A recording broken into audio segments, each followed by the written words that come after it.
Hey everybody, Tony D and Little Joan here with a hot take on Teen Vogue.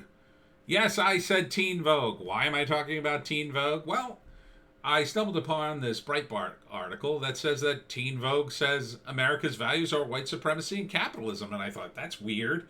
Isn't Teen Vogue a magazine about cosmetics and clothes for teenage girls? But apparently they have an article on the website called There's No Such Thing as a United America. Isn't that awfully political for a magazine about cosmetics aimed at teenage girls? I kind of think so. So I went to the site. Now, you can see the picture they have here of Trump supporters holding Democrats Hate America, with a Biden-Harris supporter apparently driving by. But the title of the article has now been changed to Biden's call for unity doesn't square well with United States history. And in the URL, it's called Biden Political Unity Myth. So I suspect this has been heavily edited. But let's see if it's as hyperbolic and left-wing as Breitbart makes it out. By Candace Mallet. The presidential election is over, and Joe Biden, buoyed by the largest voter turnout in U.S. history, will become our 46th president. 46 is such a small number when you think about it. It puts into perspective just how young this settler colony really is. Interesting. Using the word colony. I think that's going to come back later in the essay. Just guessing. Also, too, hate to tell you, but Biden's not in yet. The election was close. Too close, according to Candace. The electoral map displays the honest division within this country. Donald Trump is such a neglectful president that not only did he fail to protect his constituents from COVID-19, he couldn't even protect his staff, family, or himself. Well, that's an interesting opinion that you think someone could have protected their family from the beer virus. I tend to think that that would have been impossible, judging by how incredibly contagious this disease was, or virus, I should say. It's very contagious, very easy to get. It seems much easier at this point to ask who hasn't contracted the virus at the White House than it is to list who has. Yet despite being such an abhorrent president, Trump has still received more than 73 million votes.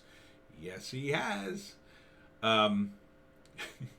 This is apparently from a op-ed called Black Canary, is an op-ed column sounding the alarm against enduring injustice in America. Whew, the virtue signaling, it's very loud. So, there's a lot of stuff here about, healthcare and endorsements and Republicans, police violence. Seems all very slanted. Let's get to the meat of the article. Elections push people to look for the political ideals over simplistic ways, according to her.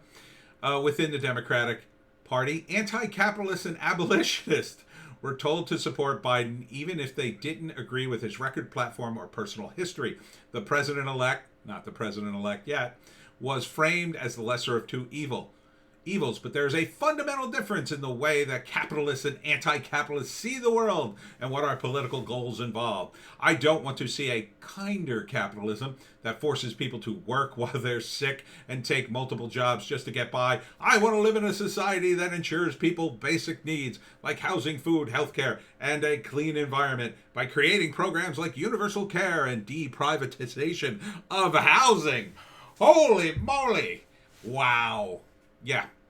And I wonder how Candace would feel about living in one of these government-assigned apartments, rife with crime and run down, and you're waiting for months to get the heat fixed or the water fixed or whatever fixed. I mean, these people, and what I mean these people, I mean communists or communist wannabes, they have no idea how things work. They don't understand. The Soviet Union, it wasn't a good time. North Korea, communist Cuba, it's not a good time. in any of these places. It sucked. Everybody wanted to leave. Why did people leave the place? Why did people leave these communist paradise? Oh, right. Real communism hasn't been tried. While it might seem that this country is uniquely divided right now, the U.S. is rooted in contradiction and divisiveness. It was founded through the genocide of indigenous people and flourished through the enslavement of Africans. Wow. At its core, American values are white supremacy and capitalism. There it is. That is true no matter who has been in office. Woof. Woof. Okay. I know a country that, let's see, hasn't done that. Maybe you could live in China. I don't think China had slavery. I mean, I think there's slavery in China right now, but I mean, they have communism. They have everybody's guaranteed a job and a house. I mean, why don't you just live there? I mean, according to you, it sounds great. I don't know why these people don't move to China. I mean, there's a whole country of communist people there. Billions of them, literally. And they don't move there. Why is that? Why don't they move to communist China? Seems like a win-win. We don't have to listen to you write these articles, and you get to live in the communist dystopia you love. Biden's call for United America boils down to nationalistic propaganda. Oh, poor Biden. They're going to stick the knife in. Americans have never been united and have been kept apart and pitted against one another by the state. What? What? Wow. That is just insanity. From geographic segregation to immigration bans and racist policing, the U.S. has privileged the lives and security of some residents at the expense of others. Why should people who have been systematically oppressed and who have struggled against the government for true freedom be asked to hold hands with their oppressors? Oh, is it going to be that way now? You know, you used to talk about makeup. I mean, where's the article about dresses?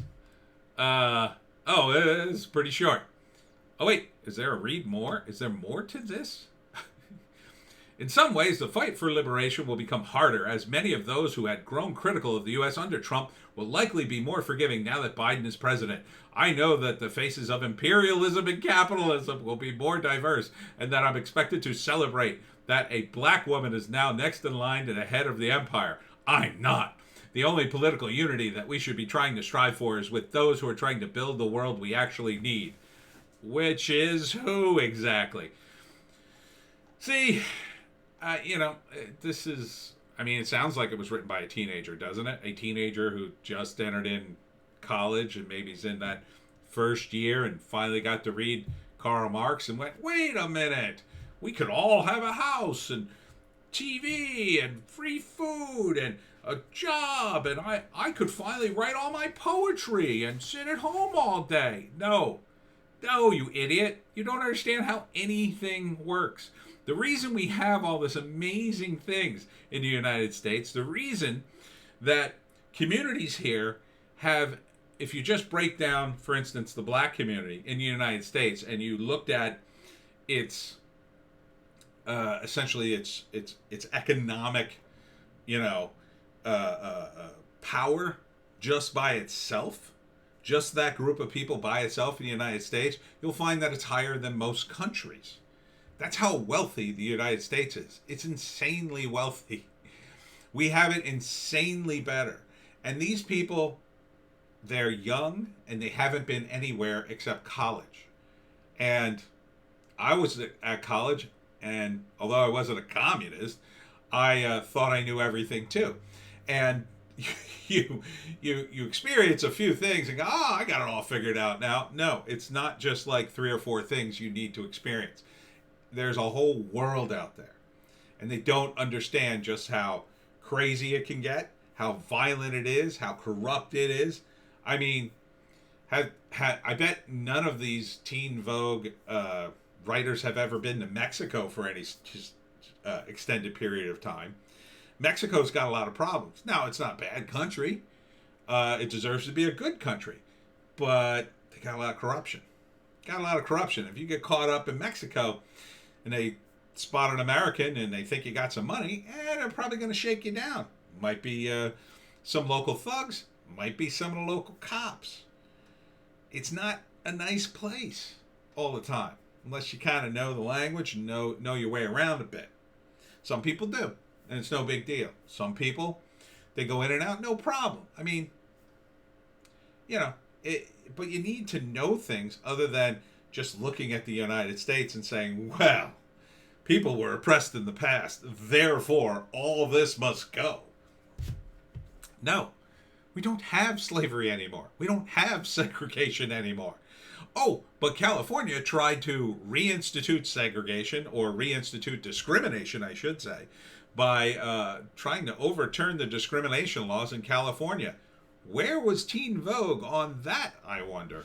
Were they like, hey, you shouldn't do that? Or were they like, hooray, we can discriminate against certain people we don't like now? This is, unfortunately, the result of many decades of our educational system falling to pieces. We just have too many people who just don't understand basic math, basic economics, what capitalism has really done, and they're hot to find, the intel to say, aha, America's not that great. Stop pushing America in front of my face. Now, part of this I blame on, like the Bush years, like that kind of era. Because people back then were pushing America too hard. And I said back then, it makes you look weak. It makes you look weak to push America on people. It makes you look weak to go abroad and invade other countries and try to force democracy on them. That's all weak. That's not strength. You lead by example. You show strength by, hey, we've got a lot of cool stuff, and that's why everybody comes here. Unfortunately, these, kids at Teen Vogue, I don't know what the heck they're doing.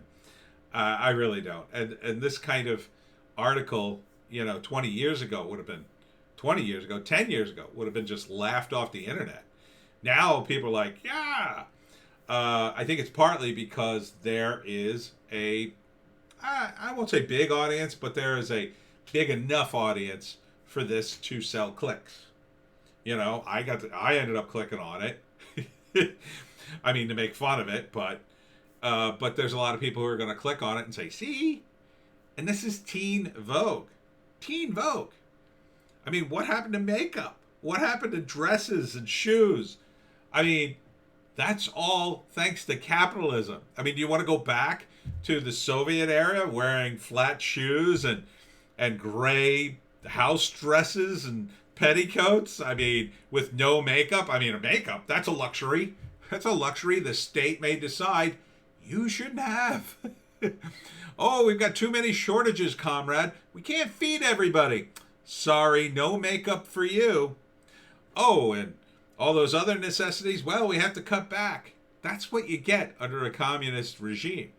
They cut back, they cut back, they cut back, until finally the people rise up and, overthrow the communist regime. And you're not going to get communism. I mean, we've got a lot of corrupt, fat oligarchs in this country, but that's not the way this system works at all. This is, to me, a floor show, and one that is kind of sad. It's really kind of sad. I don't know if Teen Vogue will ever come back from this once this trend is dead. But if it starts to come back, I would suggest you keep reminding them of their record of pushing communism. Never let them forget, or else they may do this again.